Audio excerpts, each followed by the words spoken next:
Moonjumper here with yet another excerpt from my latest episode of Who Cares What I Think, from part 3 of my 3-part in-depth analysis of What Killed DC Universe, the now defunct DC-only streaming service which ceased operations in January 2021. In this clip, I discuss two classic, largely forgotten DC live-action series which aired on Saturday mornings in the mid-1970s, and yes, I am old enough that I was one of those many young children up at the crack of dawn each Saturday to watch them. These two live-action series produced by Filmation featured two legendary DC characters, Captain Marvel.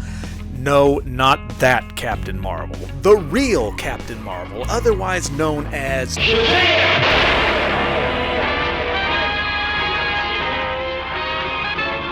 And the first ever live-action television series to star a female superhero as its main protagonist, beating out Wonder Woman by 2 months in 1975, The Secrets of Isis. Now, to its credit, DC Universe did have the classic Shazam series on its streaming service, but conspicuously not its sister series Isis. In this clip, I ponder the possible reasons why. Was it political correctness? Or just simple licensing, or both. That's followed up by another clip in which I discuss the Filmation Shazam's influence on another popular, modern Cartoon Network superhero, and you may not have even been aware of the connection. Shazam and Isis. Roll the tape. Even real rarities such as the 1970s Shazam series. Sadly, DC Universe did not include Shazam's sister series, Isis.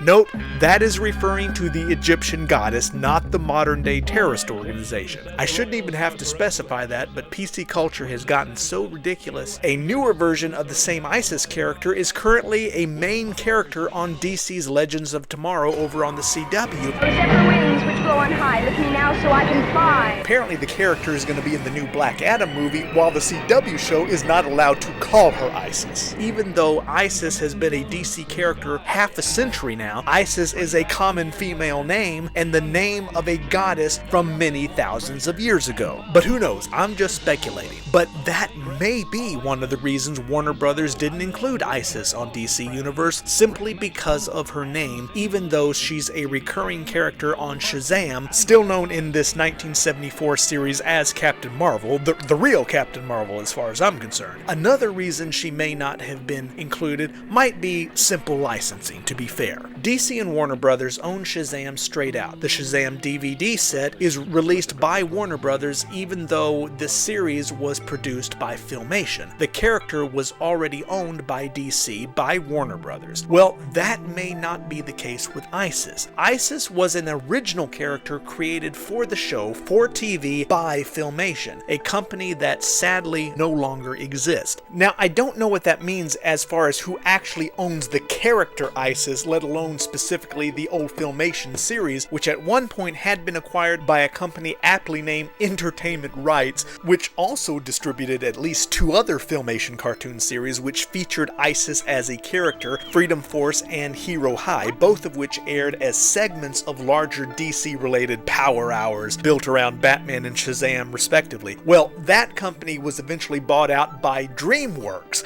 which in turn is now part of NBC Universal, which according to Wikipedia, so take that with a grain of salt, appears to hold the distribution rights at present, not Warner Brothers, and I'm guessing that is probably accurate. So I could certainly see there being a complicated licensing issue. Nevertheless, somehow Isis was still adopted into the mainstream DC continuity decades ago. She appeared on Smallville. She's currently a main character on a CW-verse series, DC's Legends of Tomorrow, although using the name Zari instead of Isis. It was only in recent years, because of the completely unrelated terrorist group, DC stopped using the character's actual name, Isis. I wonder, is the new Black Adam movie also going to avoid using the name Isis? Just because there's a group of very evil people, you can't just cancel millions of innocent women named Isis and a goddess. Regardless, ridiculous. Shazam was available on DC Universe. The Secrets of Isis, for whatever reason, was not, which is significant in the fact that the two 1970s series, Shazam and Isis, which I watched religiously on Saturday mornings as a child in the mid-70s, are both set in the same continuity and regularly cross over with one another. Whether it's because of the character's name or licensing issues or both, the absence of the classic Isis TV series on DC Universe was a pretty glaring omission when they did include Shazam. And speaking of Shazam, let's roll the second clip.